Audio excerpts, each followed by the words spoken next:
Ashtu siç kanë vendosur strukturat më të larta të Partisë Demokratike, të rinj dhe zyrtarë të lartë të kësaj force politike kanë vijuar me protestat përpara zyrave të kryesisë së kuvendit, duke kërkuar dorëheqjen e kryetarit Ilir Meta. Ndonse zoti Meta nuk ndodhej në zyrën e tij për shkak të vizitës në Zvicër, protestuesit kanë vijuar me thirrjet "Meta ik".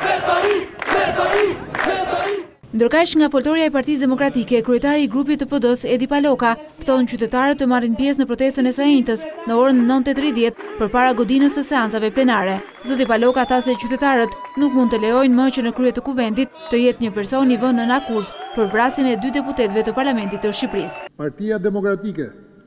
nuk do të lejojë që Republika jon të bjerë,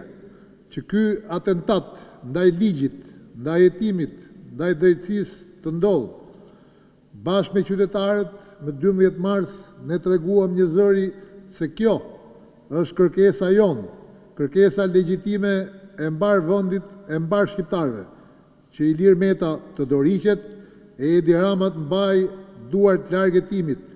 në mënyrë që të kemi një proces